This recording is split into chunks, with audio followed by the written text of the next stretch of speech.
Hi guys, it's me Liza, and in today's video I'm talking to Jim, a foreigner who moved to Moscow. So we will discuss how it's really like to live in Russia, the culture, dating experience of course. So let's get started. Hello Liza, Jim, how are you? Lisa, how are you? It's So good nice to to see see you you. again. Thank you so much for joining me today and for finding the time for this call. Anything for you, Lisa? Of Because course, now you're anything. so busy, you're a celebrity. Yes. When we first met, I was just a normal person, but now I'm a celebrity Average. YouTuber. Often that I take the time out to speak to normal people anymore, but I'm happy to speak to you, Lisa. Thank you so much. So, I was thinking because since you're a foreigner, I think it would be very interesting for my YouTube followers and for my YouTube channel, your journey and the way you moved to Moscow. So, your story. So, if you don't mind, I prepare some questions for you. Absolutely, yeah, I'm ready. Ask me anything. First question, why did you decide to move to Moscow? Because you're from Scotland, you're from Glasgow. Why Moscow? Well, maybe like 10 years ago, I would never even have dreamed of living in Moscow. But I always travelled. I always wanted to travel. I lived in Australia, New Zealand, some time in America, and took lots of travelling trips, vacations, etc. But I never really knew where I wanted to settle down. Believe it or not, I don't even know if I've told this on the internet before, but actually, my friend and I, Ricardo, we're at a music festival in Kiev, Ukraine. Mm-hmm. And it was the first time I'd ever been to the region. Now, this is before any situation that is just now. So for us, it was we just thought we're in another European city and just thought it was just amazing. The people were amazing. The region was amazing. It was so different from the UK, not so far. Mm-hmm. So then, from then, when I went back home, I sort of researched the region a little bit more and realized the easiest place to go to was Minsk in Belarus. Back then, I could fly Glasgow, Amsterdam, Minsk in about 3 or 4 hours, and it was Good very cheap. times. And it was not anymore. Mm-hmm. But probably around about that time, I started taking lessons with you, Russian lessons. Probably found you on that website, Preply Mm-hmm. or Preplay, or whatever it's called. Yeah. And I think there was something about it for a British person. So I guess to answer your question, I just moved here and I love it. And I've been here over 2 years. Got my YouTube channel, got friends, got a whole life here. And I definitely don't want to leave. Yeah, I remember the time when you were like researching the schools where you can work, like you were like applying for some schools to study Russian because they said that they're gonna provide you a visa, right? Now, what I was going to do was take like a year and be like a student, Yeah. like study Russian.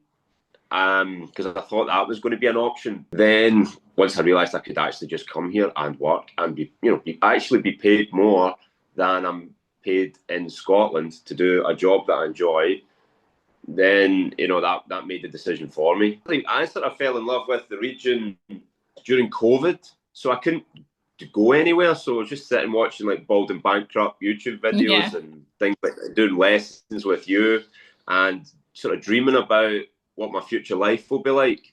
And so I had a lot of time to come up with different ideas. But this, for me, just living here and working is perfect because I can actually have a proper life and earn good money. Next question. So what's your friend's opinion was on that? Or your parents? So when you told them, oh, guys, I'm moving to Moscow. And so what did they tell you? Well, believe it or not, I had the chance to move to Moscow 1 year earlier, and this would have been right at the end of COVID. I went to Bali to hang out. I met you there, I think, and I wasn't really doing anything. I didn't really know what to do in my life. I applied for some jobs, some teaching jobs, and I did get offered one in Moscow at a different school, and also got offered one in Serbia. Oh, And I yeah, actually yeah. did And you consult. went to Serbia. Yeah, well, I right. forgot about that.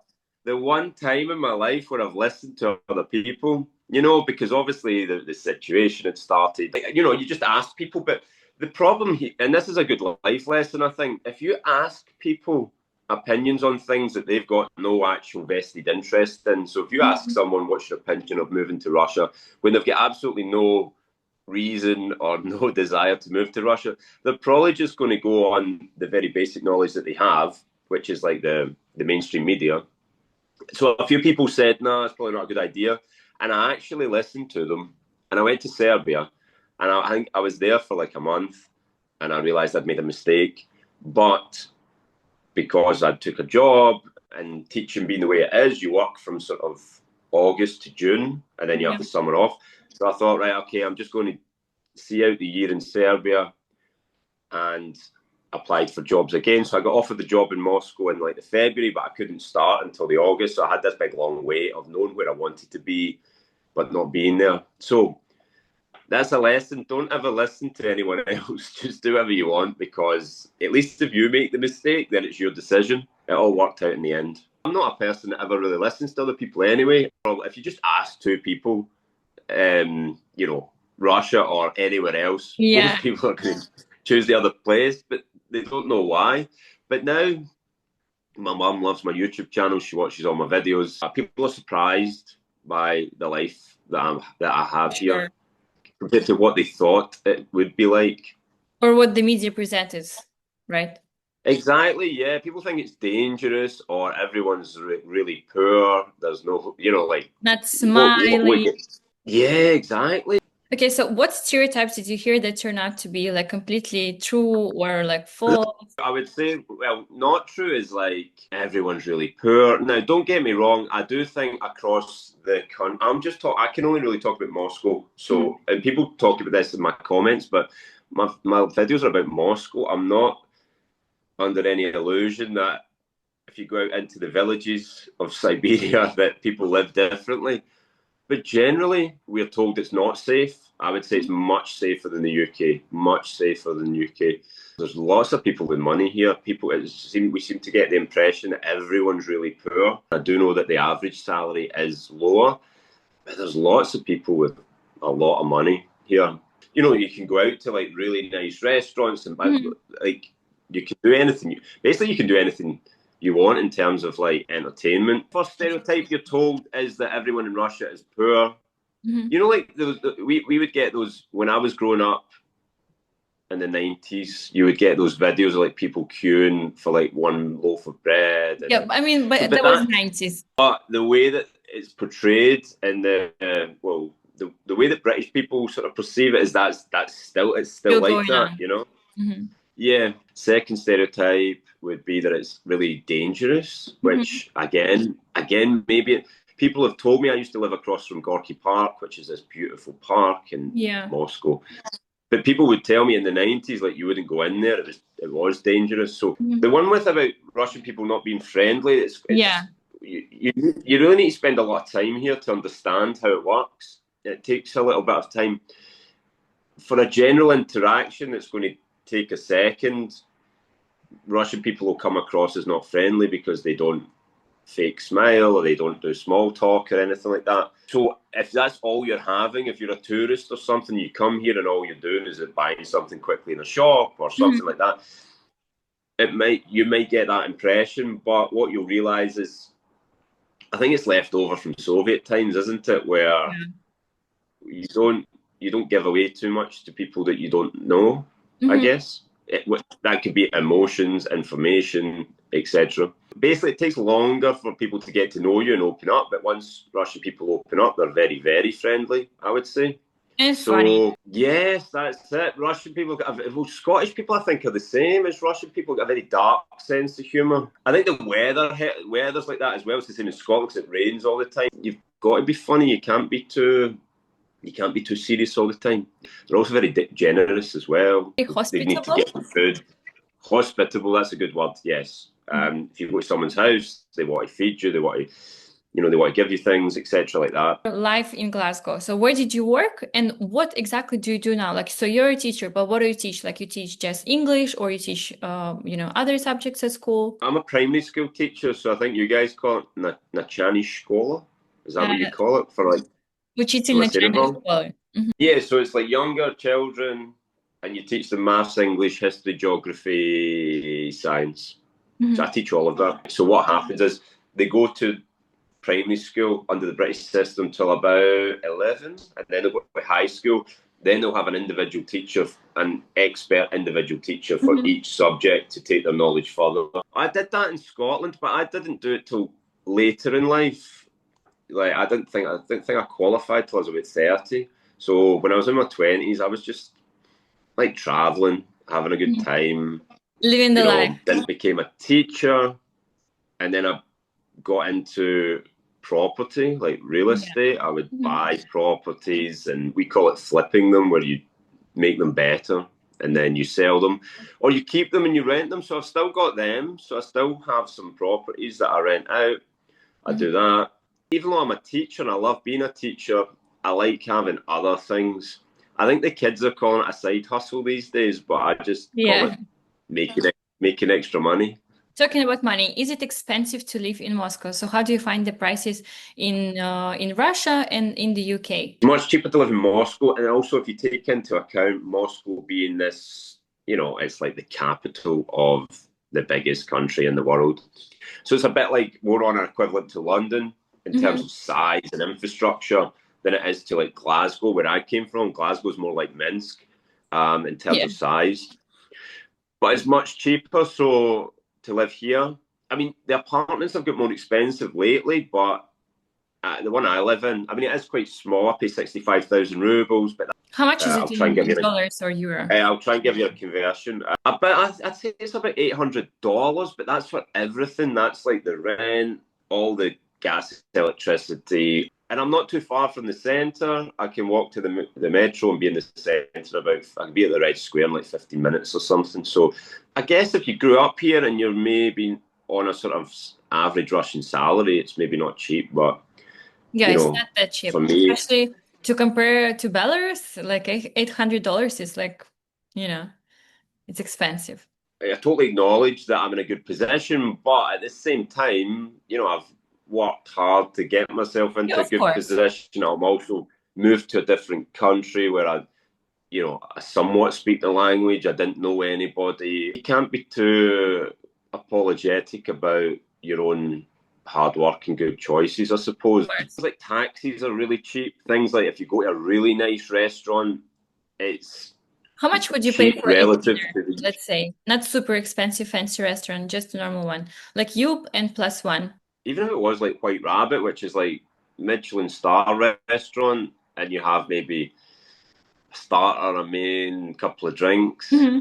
$80 maybe, something like that, which compared to the UK is like super cheap. If you're going to that level of a restaurant, you could definitely come here, for example, as a teacher with no other sources of income and have like a really good life. The one thing that I do notice with, especially with guys I work with, which we might be something to do one of your other questions, is like the man is really able to go out and work and be able to provide for his family, and his wife can stay at home and raise the kids on like a teacher wage. Whereas in the UK, it'd be really difficult to do that, and you'd probably have like the mother going back to work as soon as she could to get just Hmm. to pay the bills. To So support the that's the thing family. I've noticed here with the guys that I work with. A lot of times their wife is able to raise their kids, which for me, I don't have kids yet, but that's something that would be really important to me. Do the guys in Scotland split the bill on a date with the girl? And how about the dating life here in Moscow? Definitely don't split the bill on like a first date or In things the like UK? that. In the UK, I mean, I don't think I've never done it. I don't think, no. In the UK, it's more like, I mean, maybe it's different, but a lot more women are earning more money, I would say. A male teacher, female teacher, they're earning the same amount of money. There's no difference there. No, you would, if you were going out on a date in the UK, the man would definitely pay. But then maybe after like the third date, the girl might say, well, she's not going to pay for the whole date, but she might be more likely to contribute, I would say, in the UK, more likely to contribute. And then when people move in together, I would imagine that more likely to split things. Hmm. And how is the situation in I would Moscow? say Moscow it does vary quite wildly. Like there isn't just one set rule. Uh, Of course, the man will pay a lot more in Moscow. But you meet a range of girls. You meet girls that will literally ask you to buy them something. If you're dating someone, they'll like send you just a picture of something, like an outfit, and say, "Will you buy me this?" But then you get other girls that are like never asked for things. What we're getting at here is like who pays for things. Well, of course the man pays for things, but I think the big difference is expectation of the girl and also the how grateful she is. if it's just expected that whatever she wants, you just buy her, that wouldn't be for me. But I would rather buy somebody something that is grateful for it, that didn't ask for it. Yeah, no, like obviously as I came here being single, I've, I've dated several girls, and it really isn't one rule for everybody. It does vary wildly, but as a rule, I would say, of course, the man would pay. But I think I would do that anyway. You Maybe become that's you become a Russian person. depends on how much the man earns.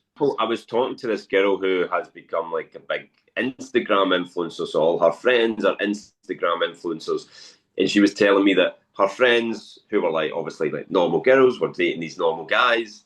Now suddenly these girls are earning more than the guy, because Yeah. they became like, and the guys still have like normal jobs. That's became an issue. I mean, what do you think? If the girl ends up earning more than the guy, should the guy still pay for everything, or do you just think I would never go near a guy that earns less money Of course, than me? like if you started, I don't know, when the guy was earning more than a girl, so and now the situation has changed. So I think maybe it's normal for a girl to pay for some things, or maybe unless the guy doesn't want that, maybe he's like very, I don't know, he has so much price, like, no, you're not paying for anything, even though you earn more than I do. That's totally fine. I'm gonna support you. So it depends, I think, on the relationship. But yeah, if suddenly the situation has changed, so I think it's normal. But how do Um, you meet girls in Moscow? Like, what apps do you use, or like, what was your experience? I'm not on any of the apps anymore. Tinder was good, Yeah, Tinder, but and it stopped working. I don't know if it was who decided it wasn't working anymore. Bumble was Bumble. good because I think Bumble seemed to be more girls that could speak English, or Okay. maybe a little bit older or more. Because obviously you're in Russia, so obviously everybody speaks Russian. Do you know what I mean? But what I'm meaning is Bumble seemed to be like slightly more international, as in maybe girls that had travelled or had Mhm. studied English or something. VK, what do you call it? Oh, Vika? Contact. Yeah, but it's like Facebook. No, but it's got like a dating app in it now. Oh, But it's okay. like people that are watching this are English speakers, so I'm guessing if you come here, that's a tough one because obviously everyone's super Russian on it, and like Super maybe Russian. use Tinder or Bumble. It tends to be girls that have travelled outside of Russia or maybe speak some English, but like Yeah. VK, Mhm. it wouldn't be any of that. So it's going to be tough if you don't speak Russian any experience. Russian at all. And what about Mamba?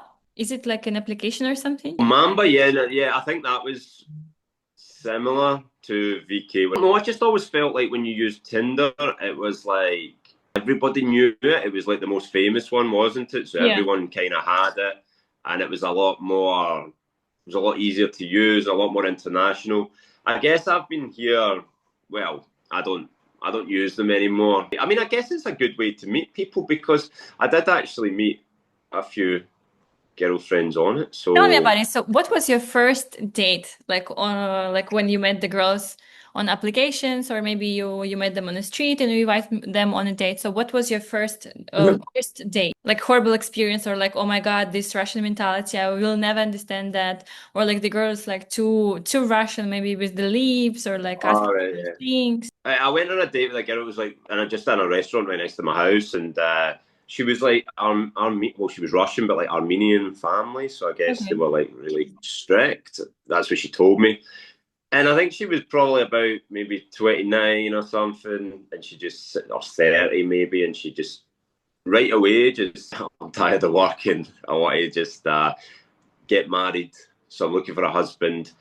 And I think that women should stay at home and not work with the family. But yeah, she's I don't like children. I don't want to have children. So basically, she was just looking for a guy to pay for her. I think, or it can come across a lot more like a business transaction to an outsider because you're like, should we not like talk and see if we like each other's personalities first? Or actually, we're kind of I'm kind of friends with her. Like not really, but like I still you know, like I don't think I've spoken to her in a while, but we just kind of kept in touch. But I was like, oh, this isn't really for me, and Yeah. it was too much. But also that would still be too much for me. Like I think, I don't know, is that normal? Have you ever done that to a guy, Lisa?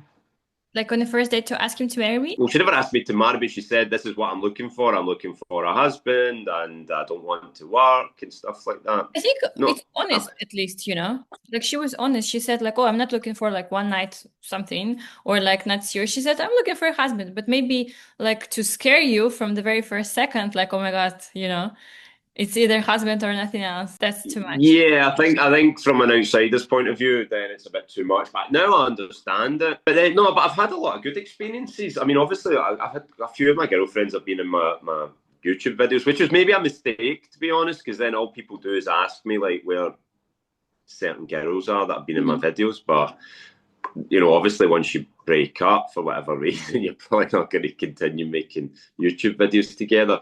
Mhm. But Russian women are the most beautiful women in the whole world, and they're usually very highly educated with good morals as Mhm. well. So it's very, if you're single, then it's like a good place to be for a guy, put it that way, I would Mhm. say. Okay, so two last questions. What is your favorite restaurant or a cafe in Moscow? So if someone's gonna watch this video, like, oh, I want to go to Moscow, so what cafe should they choose? Like Scottish guy favorite. All right, well, I like White Rabbit, which is in a place called Smolenskaya. I think it previously had a Michelin star. I don't know if you can get Michelin stars in Russia anymore, but you can Mhm. tell by the level that it'll be at. I guess it's decorated like the movie Alice in Oh Wonderland, yeah, but yeah. not in a cheesy way. Not in a cheesy way. It's like a nice way. I think the And restaurant is I very think, cheesy. oh, is it cheesy? Right? Okay, I didn't think it was. Maybe you Yeah. probably know better than me. Have you've been there? Yeah. I've never been to this restaurant, but I heard that now, like before, it used to be like a very good and nice restaurant, but now it's like the girls go there to just to catch a guy, you know, like to meet someone. They No, all, really, no, nobody's tried to catch me. But no, it's I think the food's good, the service is good, and then when you get the bill, it's not so much. So, and the views are good as well. So you need to go through a shopping centre, then you take an elevator up. yeah. There's another one in Moscow City where all the businesses are called 60. That's Oh really nice yeah, as I well. like this restaurant. It's You've nice. been there, yeah? Yeah. It's and then it's really high, and then I think like once an hour or so they open the windows and they play this music, and it's just like a different experience that I don't even think we've got buildings as high as that in Mhm. Glasgow. So it's that place is nice in terms of just something quick to eat. There's one that everybody will laugh at, but it's called Varenichnaya number one. It's Oh, like I heard about it. like it's a chain basically, and it's an old Soviet. It's like designed like an old Soviet, Yeah. like your babushka's house in the 80s, and it's just a take on Russian food that I quite like. So I would definitely try that if you want something quick and cheap, and if you want something expensive and nice, maybe for a date, then White Rabbit is quite good. So, what advice would you give for those who want to study Russian language? Well, I think you need to be consistent because I think I don't do my lessons anymore. So that's the main one. You need to try and put it into practice, I think, because when you do lessons and I talk to you, I get an impression that I'm quite good because obviously you're a great teacher and you set me Oh, up with things that you know that I know. But then when you come into the real world, it's so quick, so many variants of just one word that it can be exactly. difficult. So I think if you're going to learn it, you really need to travel to, Belarus, Russia. If you're in the UK, Belarus is probably the easiest place to go because you can go there visa free for 30 days. You just need to fly Yeah. in through Turkey. Doing, I started practicing going to Belarus and stuff. I get a bit lazy, I suppose, with it, but I think it's difficult for Westerners. But you've just got to do it, and then you've got to try and put yourself in positions where you're using it in real life, and Mhm. then you'll get little patterns that you understand, and it will help you rather than just doing lessons. You've got to somehow be You have to somewhere practice where every you day, have even like 5, 10 minutes a day. You have to practice, or using some apps. Like, did you use Duolingo before? Duolingo's good, yeah. And people might think this is wrong, but if having a few drinks, like if I have a few Yeah, drinks, like a few wines, but of it course. it loosen it just loosens your mind off a little bit. And I mean, obviously, you can't drink every time you speak Russian, but I mean, previously I've been on dates with like a girl that doesn't speak any English, Mhm. and you just have a few drinks and somehow able to communicate. So I guess doing that, putting yourself, and I was at a chess club last weekend where no one Oh, so spoke cool. English. Chess is like international, as in we know what to move, but the girl was trying to give me advice, the teacher, and I could somewhat understand. I think it's doing stuff like that, putting yourself, immersing yourself in, even, and if you're not in Russia or Belarus, then maybe listening to things like podcasts or YouTube's or things like that. I'm so glad that you're doing YouTube again, Thank you. Thank you and for I think your supporting. videos are great. And you just got to, whenever you can get here, we'll do some videos together. Of course, I Next time you cannot fly wait. back to Belarus, stop in Moscow, and we'll do some videos together. But thank you so much for answering the questions. It was really interesting, even for me, because I know you like really well. Yeah, I couldn't be happier living in Moscow. I feel like, well, you knew all the times I was in like my mum's house or something doing a lesson Yeah. with you, and I even didn't remember really the know what I cup. was going. Remember the big cup you always like used to drink coffee, like from her mom, from your mom house? Like Elvis Presley Yeah, cup I yeah, bought yeah, my yeah. mum. This one. Yeah, yeah. So I guess, yeah, didn't really know what I was going to do in my life, and now I'm in Moscow with quite a successful YouTube channel and great job and a whole life here. So yeah, Keep it I up, enjoy Jimmy. speaking to you. Keep it up, Jimmy.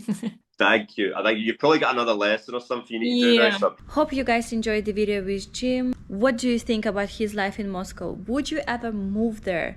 Please let me know in the comments. And I'll see you next time.